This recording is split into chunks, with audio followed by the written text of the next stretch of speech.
The last slip that was picked out of the struggle box was family not all attending. Now that seems like a pretty cut and dry issue, but it's anything but. First of all, who's your family? Is it your kids? Is it your parents? Is it your brothers, your sisters, your aunts, your uncles, your cousins? I mean, just in the past couple of weeks, how many of your family and the Morgans have been around? And you're not the only one with a big family around here. My family's actually pretty good size, but most of them live in other areas like Rochester or Elmira and like that. So, who is it we're talking about with our family? When they asked Jesus, Jesus was in the middle of teaching. He was teaching a lesson, and his mother and his brothers, of course, a lot of times we don't even think of Jesus having brothers and sisters, but he did. They came after him. But it says that they were on the outside and they were asking about him. And he gave a very strange answer to that. Anybody know what he gave as an answer to that? This is the King of Kings, Lord of Lords. He says, who are my brothers? Who are my sisters? Who's my mother? I can tell you, Jesus was not getting Alzheimer's. He did not have dementia setting in. He was trying to pose a question of who really are our mothers, brothers, sisters? Who's our family? And how do we get them to have a relationship with Christ? So it's not an easy question. And the answer has a lot of dimensions to it. So this particular slip isn't just a one Sunday preaching lesson. It's going to last a little while. So we're still going to get to the rest of them, but it might take months because we got to kind of figure out who he's talking about in each, and it's different for all of our lives. We're going to start in Ephesians, because Ephesians 4 is a chapter that really, really starts talking about what it means to have a church.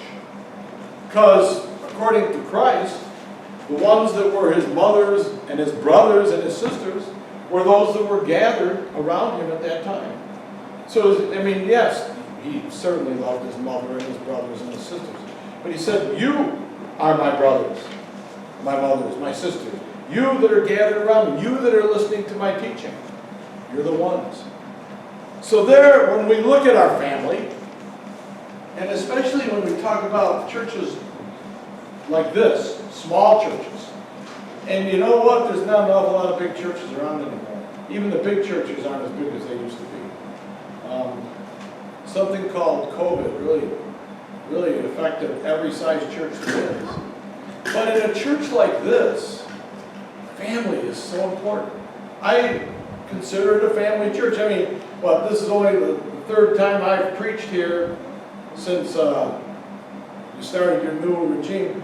But let's see, I've known Jody for 40 years. Pretty close to that. I've known Charlie for as long as he's been alive. I've known Alan Coke. Well, they knew me since I've been alive. Al did. I don't know about Coke so much. But Al was around. He and his parents were friends of my parents. So, hey, we're family. Now, I got Penny and her daughter. I don't know quite as well, but I've gotten to know them. And Elizabeth and Carl and their sons my sons grew up with their sons. They were in school together. So, I guess we're just a big family. Happy? Well, I guess that's left to be seen. So we're going to take a look and see what Ephesians has to say about what we need to do to increase the number of people in our family, whether it's church family, family as in family of lineage or of blood, or the family that we call extended family. And it's up to you to decide who that is.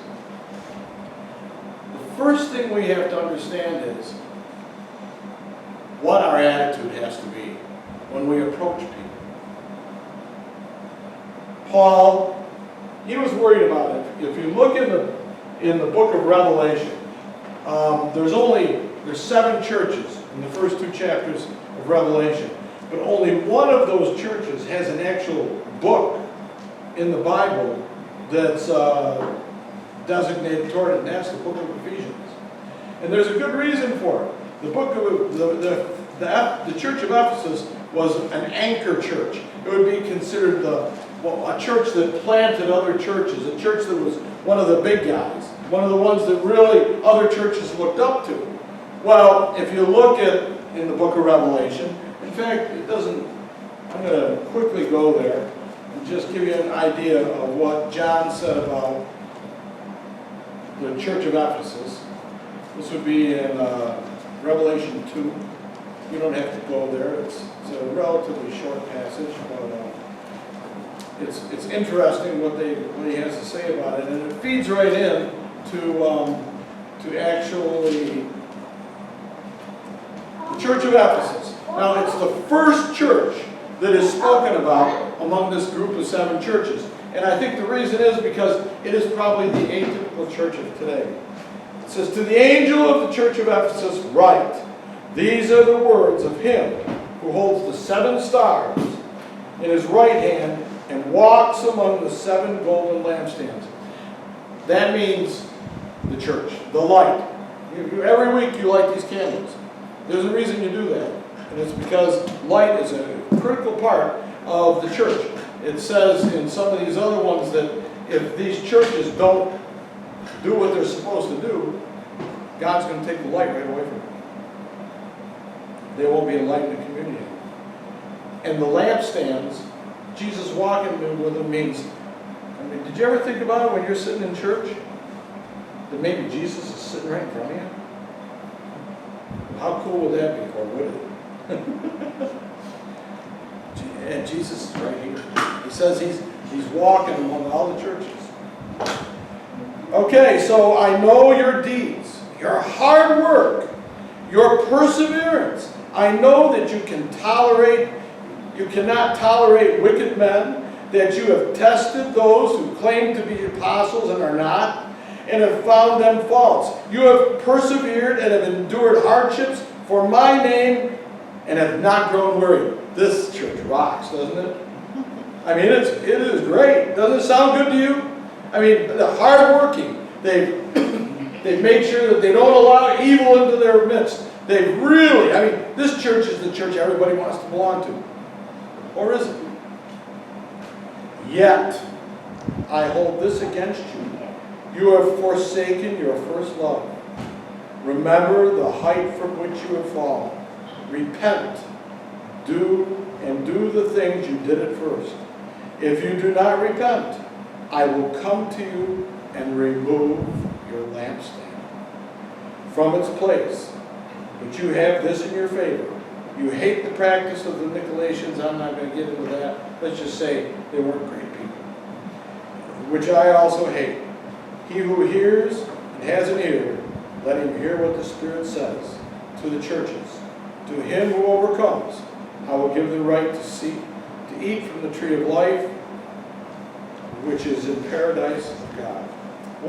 What did they do wrong? They worked hard. They had successful fundraisers. They reached out to the people in the community. That sounds like they probably had pretty intense worship. They persevered. They didn't allow wicked things to go on. So what is their problem? It's such a deep, powerful problem that he says, I'm going to take your light away from you if you don't repent. What is it? What did he do wrong? What did they do? Anybody remember? What did I say? They forgot their first love. Right? What's their first love?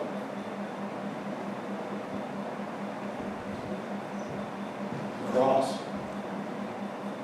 Who was on the cross? Jesus. So they were doing all these things. But but they were doing it for the wrong reason. They were doing it so they could put on a sign out there, hey, we made $20 million. Well, back then, but 20 million shekels on the last fundraiser. Have you ever been to a church? I remember when I was on a sabbatical once, I went to one of the biggest churches in the area. Because I wanted to see how a big church is, how it works. And I walked into the church, and you know what the biggest, most prominent item in that church was? It wasn't the cross. It wasn't the big screen that they had to worship on. It wasn't even the music. There was a big thermometer in the front of the church that was talking about the fundraiser that they were doing and how good it was being done.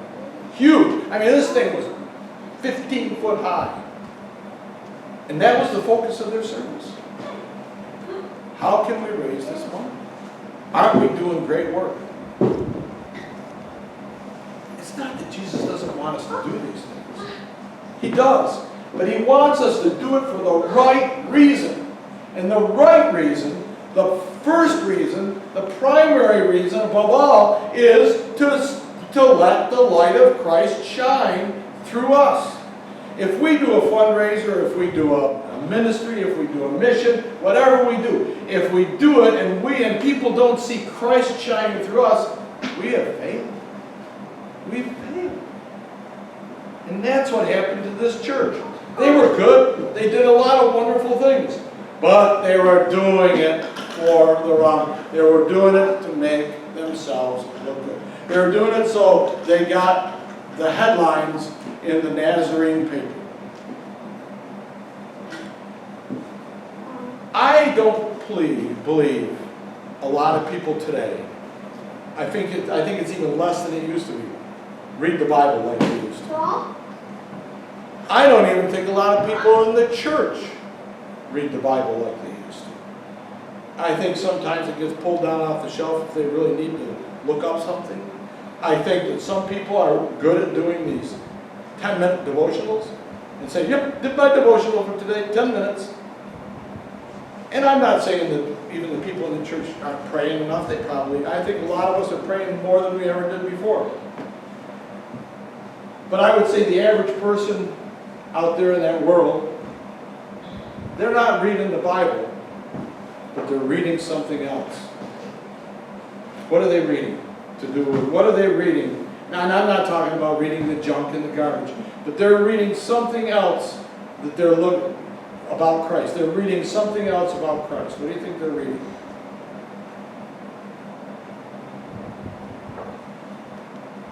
They're reading you, and you, and you, and you, and you, and you, and me. They're reading us. And we are what they read to see who Christ is. It's a scary thing. I mean, I know there's a lot of things that I do, and I go, did I want them to see Christ look like that? Or when you talk about, this past week I was with a group of friends. We were in what's called it was a bridge tournament, and most of them are strong. I mean, most of the ones I was with are people that most of them go to church. But even the ones that go to church, instead of reading the Bible, you know what one of them was read and thinks it's just the greatest thing in the world. And I haven't read it yet. I'm not saying, I don't know how bad or how good it is. But you know what the name of the book is? Killing Jesus. Anybody ever read that here? Well, I'm not telling you the reason either. It might be great. It might not be. But think about that. They're reading something called Killing Jesus, but they're not reading the book that he calls hidden. I mean, in John 1, he says, I am the Word, and the Word has become flesh. In other words, He is God. He's the Word. Jesus, if you want to find out about Jesus, this is Him. This is His story. This is His Word. This is His life. This is how to find out about Him, not by reading some book by, I think Bill O'Neill is the one that, anybody But I don't know. How do we get our family, our church family, our family of origin, our extended family, back into this, back into these pews, back into a relationship with Jesus? Right. That's the long introduction to the passage of Ephesus. As a prisoner for the Lord, then I urge you to live a life worthy of the calling you have received. Just like I said, Paul's not saying we're prisoners of the Lord. He's saying that he's a prisoner of the Lord, and he wants us to live a life that's worthy of the calling, so that when we tell somebody, hey, I'm a Christian, I go to Christ Chapel in Vesper, they're going to go, but I just saw you do something over there that doesn't look very Christ-like. Or you talked about, cheating on your tax form. You talked about this, and you thought it was really funny. So that's what Christ wants you to do. You got to be careful. If we're going to tell people that we are of Christ, then we've got to make sure when they see Christ in us, they are seeing a life that's worthy of a name that is above all names. A name that is more, higher, greater than any other name that has ever been since the beginning of time. Being completely humble and gentle. Be patient, bearing with one another. Back in the time of Rome, being humble was considered a weakness. Some things never change. I don't think being humble is considered a very strong thing in today's society too. But Jesus was one of the most humble people that ever existed. And he wants us to reflect that with others. Why? Why doesn't he want us to go with the thing with, I'm number one. Look out for number one. Be number one. I mean, there's nothing wrong with being number one. Yesterday I was in a golf tournament and we were number one. That was great. But what I just said wasn't very humble, was it? Why does he want us to be humble? What's the point of being humble and gentle? Meek is actually the word, not gentle. That's the word, the actual word that's used in Greek here means meek. Why? What's the point of that?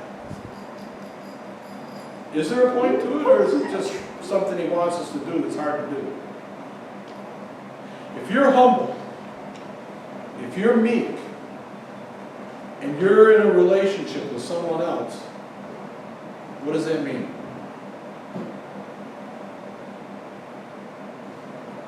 You're listening to them.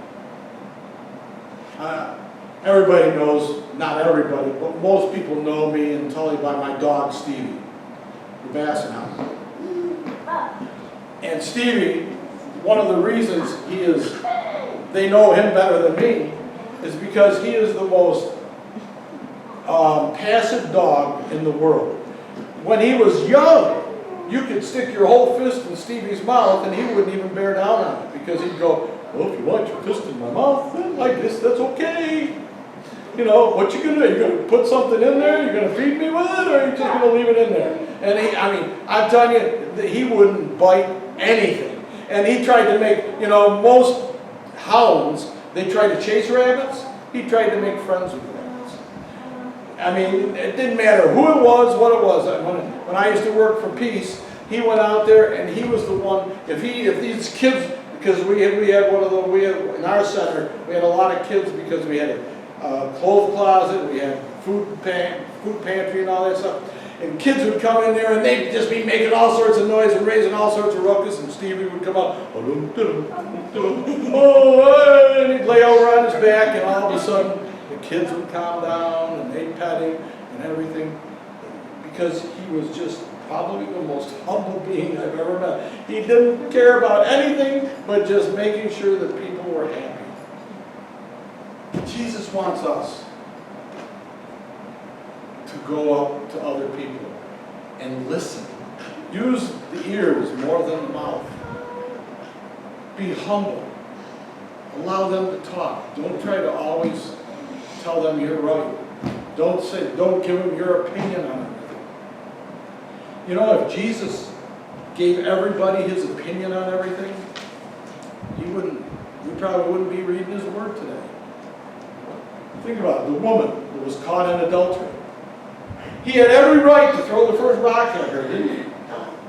But he didn't do it. What did he do? He looked around, and we don't know for sure what he wrote in the sand. But whatever he wrote in the sand, all of a sudden you heard boom, boom, boom, boom. Instead of the rocks being thrown at that woman, they were being dropped. And the guys that had the rocks in their hand were turning around. And he looked and said, "He is who without sin cast the first stone." He didn't point any fingers. He just made them think.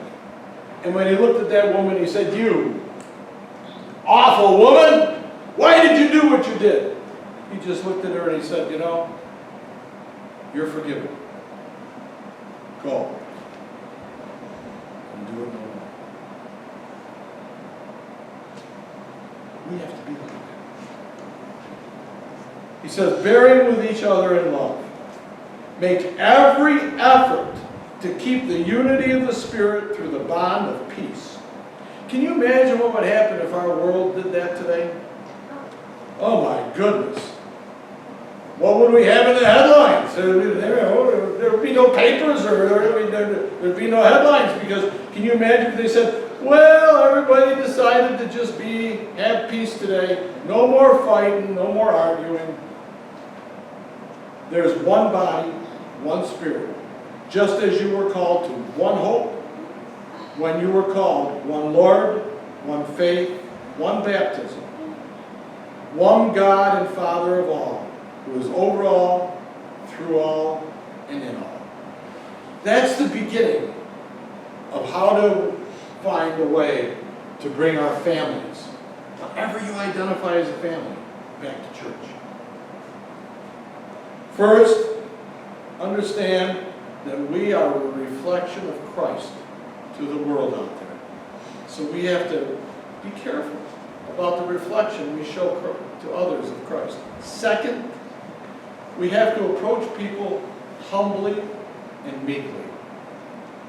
Not trying to demonstrate that we know everything, but trying to, like that old saying goes, walk a mile in their shoes, or moccasins, or whatever footwear you use, Crocs today, and make every effort to try to work together in unity and peace. This 4 and 5 talk about the 7 elements that will make that happen. The first one is one hope. A lot of people hope for a lot of things. Some people hope that they're going to win the lottery. Some people hope that you go to a third world nation, some of these children are hoping that they're going to get one meal on the table during the day. But there's one hope that I think everybody has. And that hope is that they will be accepted by someone, loved by someone, understood by someone. And that someone is the Lord that gives us one faith and one baptism. It's the Lord that is over all, through all, and in all. There's a lot of people in this world that if you say, well, you know, you have a father that really loves you, they're going, when I grew up, my father was anything but someone who loved me. His father does. And if you look hard enough, you'll see he demonstrates it in ways that we can't even imagine. Now it's our turn to reach out to those family members, wherever they may be, and show to them that there's a Father that loves them, no matter what, and is willing to listen, to love, forgive, and pour His grace out upon them whenever they need it. That's a challenge. And that is the first thing we need to do, to bring our families back to church. Amen.